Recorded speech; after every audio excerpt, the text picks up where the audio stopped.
Assalamualaikum warahmatullahi wabarakatuh.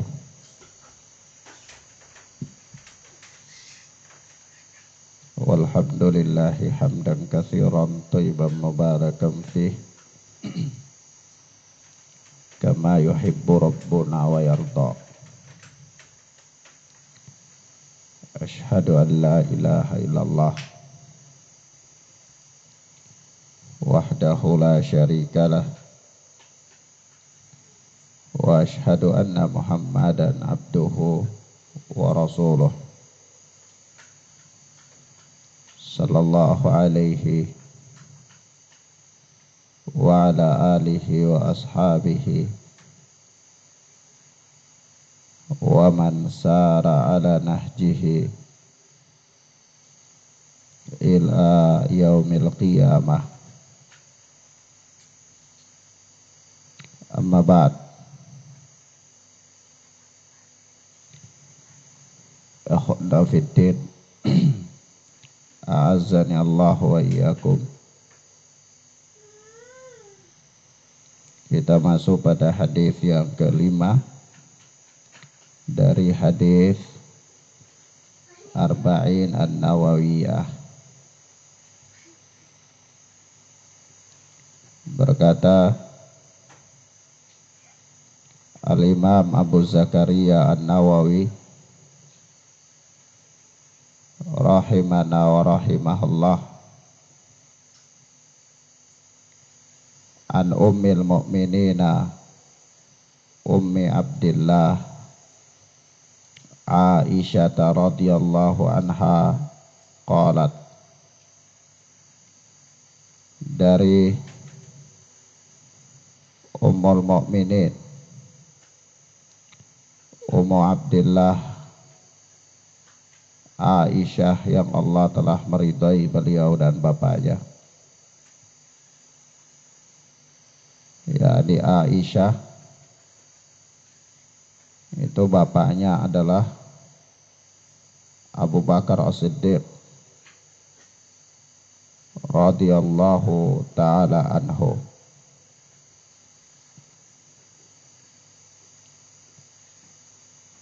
Aisyah nama kunyahnya adalah Ummu Abdillah.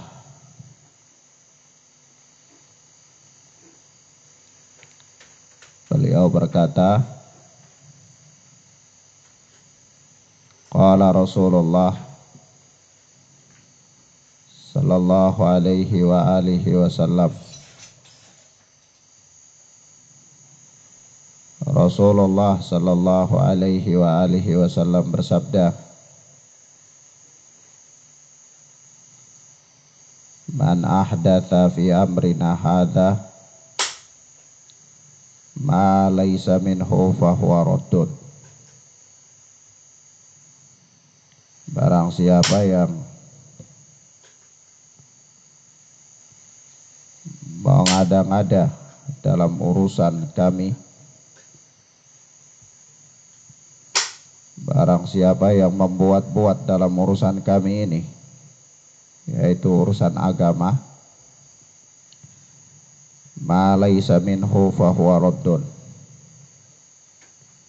yang bukan berasal darinya maka dia tertolak, yaitu amalan yang diada-adakan itu tertolak. Kata Imam Nawawi, rawahul Bukhari wa Muslim. Hadis ini diriwayatkan oleh Al-Imam Bukhari dan Al-Imam Muslim rahimana wa rahimahullah.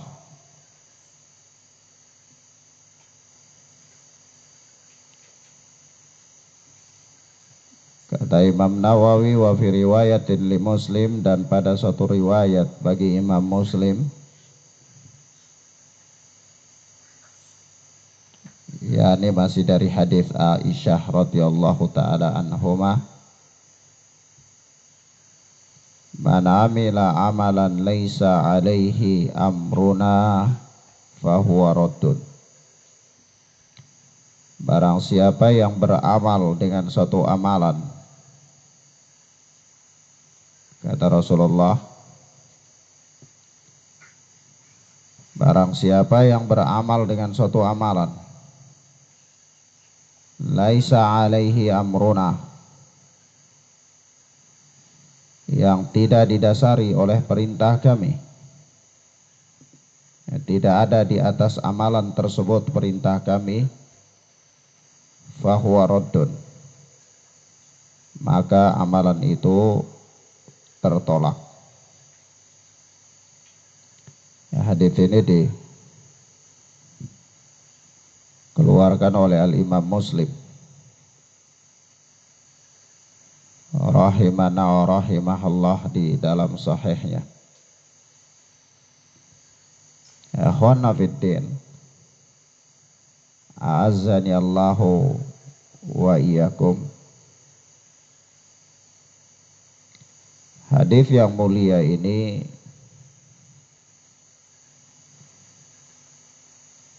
dengan jelas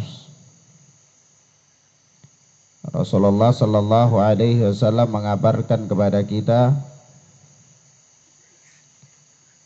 bahwa siapa saja yang dia beramal atau mengada-adakan suatu amal ibadah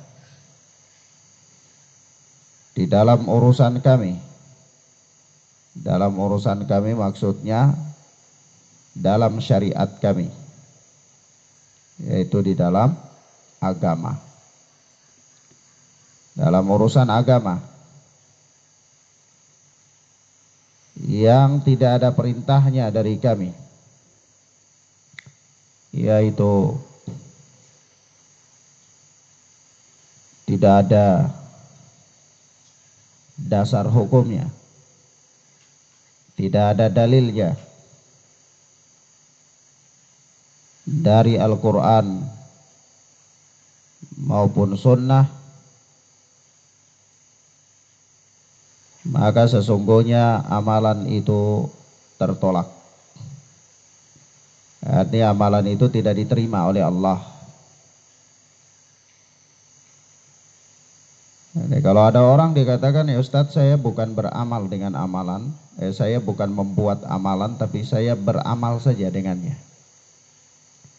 Ya, Rasulullah mengatakan barang siapa yang mengada-ngadakan atau yang membuat di dalam urusan kami ini, urusan agama, sesuatu yang tidak berasal darinya, yang tidak berasal dari agama, maka dia tertolak. Maka mungkin ada orang yang mengatakan, oh, saya bukan membuat amalan, tapi kami itu beramal dengan suatu amalan, tapi kami bukan membuatnya. Ya, kalau hadis yang pertama ini mengatakan yang membuat, siapa yang membuat? Ya, dia buat amalan yang tidak ada dasarnya dari Al-Quran maupun Sunnah, maka amalan itu tertolak. Sekarang ada orang bukan dia membuat amalan itu, tetapi dia beramal dengan amalan yang tidak ada tuntunannya, tidak ada dalilnya dari Al-Quran maupun Sunnah. Maka bagaimana? Kita katakan juga amalannya tertolak. Kenapa? Ya karena ada hadis riwayat Muslim itu mengatakan, man amila amalan laisa alaihi amruna fahuwa raddun. Barang siapa yang beramal dengan suatu amalan yang tidak ada di atasnya perintah kami, yakni amalan itu tidak berdasarkan syariat, maka amalan itu tertolak. Amalan itu tertolak. Kenapa demikian? Ya kita katakan karena li'annal ibadat tauqifiyah, la yu'malu illa bima dalla alaihi dalil minha. Karena ibadah itu sifatnya tauqifiyah. Ibadah itu tidak boleh dilakukan kecuali apabila ada dalil, ada hujjah, ada dasar hukum dari Al-Quran ataupun As-Sunnah. Karena dia sifatnya apa? Tauqifiyah. Sehingga ada orang, kalau seseorang dia beramal dengan suatu amalan yang tidak ada dalilnya dari Al-Quran atau Sunnah, atau tidak disyariatkan oleh Allah dan Rasul, meskipun dia mendekatkan diri kepada Allah dengannya, maka amalan itu tidak diterima oleh Allah Subhanahu wa ta'ala. Kenapa? Karena dalam istilah syariat amalan itu dianggap bid'ah. Orang yang beramal dengan suatu amalan yang tidak ada contohnya, amalan-amalan yang tidak ada contohnya dari syariat, tidak ada dasar hukumnya di dalam syariat, baik dari Al-Quran maupun Sunnah, itu dalam istilah agama dikatakan bid'ah. Beramal dengan amalan bid'ah itu tertolak, tidak akan diterima oleh Allah. Kalau ada orang katakan, Ustadz ini bid'ah, tapi bid'ah ini bid'ah baik, bid'ah hasanah, maka kita katakan iya, walaupun bid'ah itu bid'ah hasanah, kita tanyakan ada dasar hukumnya dari Al-Quran atau Sunnah, dia katakan tidak ada. Kita katakan oh iya, walaupun dia menurut Anda hasanah, tapi menurut syariat tertolak. Kenapa tertolak?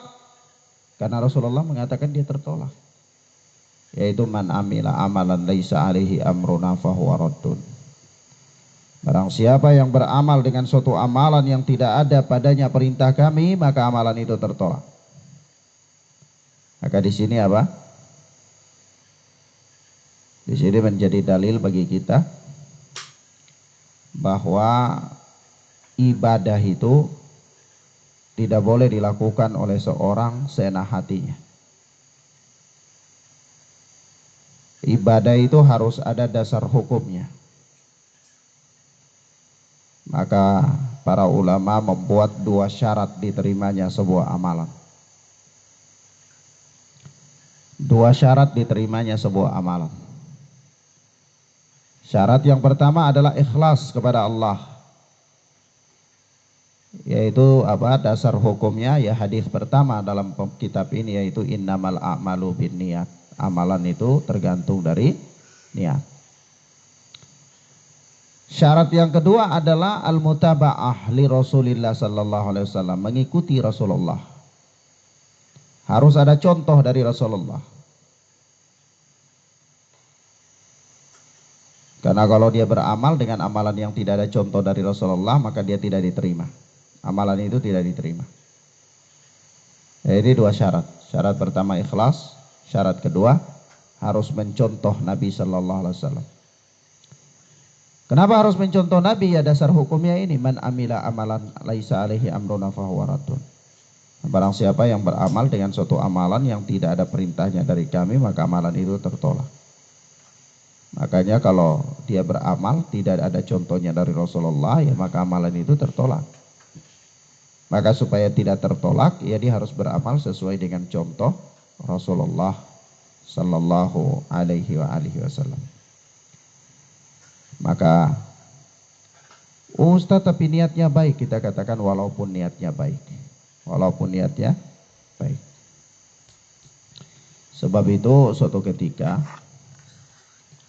ada seseorang yang dia itu menyembelih kurban. Dia sembelih hewan kurban itu, tapi dia sembelih sebelum sholat id. Sebelum sholat apa? Sholat id. Padahal contoh Nabi, aturan di dalam syariat, menyembelih hewan kurban itu harus setelah sholat id. Tapi ada orang dia sembelih, ada seorang sahabat dia sembelih hewan kurban itu sebelum sholat id. Maka apa kata Nabi sallallahu alaihi wasallam? Syatuka syatu lahmin. Daging kambingmu yang engkau sembelih itu adalah daging biasa.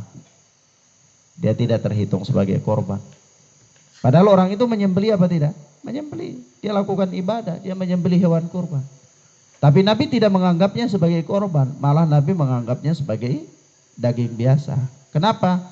Karena dia beribadah dalam hal ini menyembelih kambingnya itu tidak sesuai contoh Nabi. Tidak sesuai petunjuk Nabi. Kenapa? Karena petunjuk Nabi menyembelih hewan kurban itu harus setelah sholat Id. Harus setelah sholat Id. Ya. Nah, maka ada beberapa pelajaran penting dalam hadis yang mulia ini. Pelajaran penting yang pertama, diharamkannya membuat bid'ah dalam agama. Diharamkannya membuat bid'ah di dalam agama.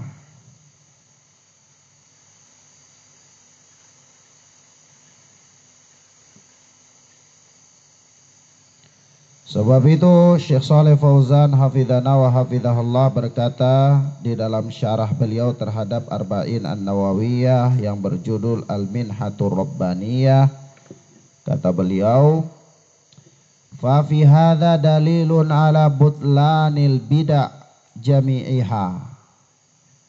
Nah, oleh sebab itu pada hadis ini ada dalil tentang batilnya bid'ah semuanya.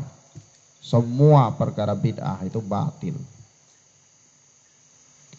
Wa anna sahibaha atimun ghairu ma'jurin li'annahu muhdithun fi dinillah ma laysa minhu. Dan pelakunya berdosa, bukan hanya tidak mendapatkan pahala tapi berdosa. Ya. Karena apa? Ya karena dia membuat di dalam agama sesuatu yang Allah tidak syariatkan. Dia membuat dalam agama sesuatu yang apa? Allah tidak syariatkan. Nah, bahkan bahaya sekali ya, ada hadis yang dikeluarkan oleh Imam Bukhari dan Muslim di dalam sahih keduanya, bahwa Rasulullah sallallahu alaihi wasallam bersabda, man ahdatsa fiha hadatsan aw awa muhditsan fa alaihi la'natullahi wal malaikah wan nasi ajma'in. Barang siapa yang membuat perkara baru di dalamnya atau melindungi orang yang membuat perkara baru, ya perkara bid'ah, maka dia mendapatkan laknat dari Allah dan para malaikat serta manusia semuanya. Ya. Nah, coba bayangkan orang yang membuat perkara baru, perkara bid'ah, atau orang yang melaknat pelaku bid'ah. Maka apa? Allah melaknatnya, para malaikat dan seluruh manusia melaknat. Jadi orang yang berbuat bid'ah itu tertolak bid'ahnya, amalannya itu tertolak, bukan hanya dia tidak mendapatkan pahala, tapi dia juga berdosa. Ya. Berdosa dari sisi mana? Ya berdosa dari sisi ini tadi hadis, dia mendapatkan laknat. Laknat Allah, laknat malaikat, dan laknat seluruh manusia. Ya. Nah.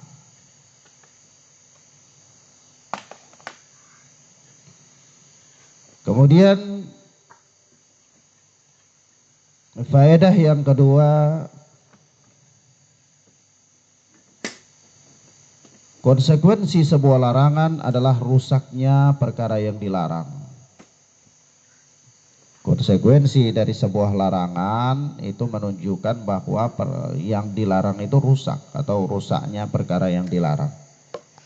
Ya, kalau sebab itu kalau bid'ah itu dilarang, ya konsekuensinya apa? Ya konsekuensinya karena bid'ah itu rusak. Seandainya bid'ah itu tidak rusak, ya maka tidak perlu dilarang. Karena sesuatu yang dilarang itu rusak perkara tersebut. Ya, konsekuensinya. Maka sesuatu yang dimaksudkan di sini berkaitan dengan perkara apa? Perkara ibadah, agama. Faedah yang berikut dari hadis yang mulia ini bahwa sebuah amal saleh jika dilakukan tidak sesuai dengan syariat, ya seperti sholat bukan pada waktunya, atau puasa di hari yang terlarang, hari raya misalnya, ya maka amal tersebut batil dan tidak dianggap dalam pandangan syariat. Amal tersebut apa? Batil dan tidak teranggap dalam pandangan syariat. Nah,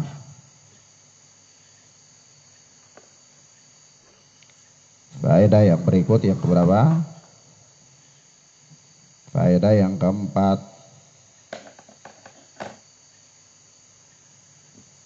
Hadis ini menunjukkan kepada kita bahwa konsekuensi dari bukti cinta kepada Nabi Shallallahu Alaihi Wasallam itu adalah tunduk terhadap ajarannya, tunduk terhadap ajarannya, dan menghindari berbagai macam amal ibadah yang tidak diajarkan.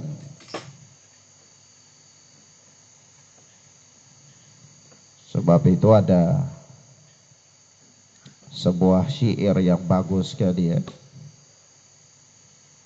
Seorang penyair itu pernah berkata dalam bab ini,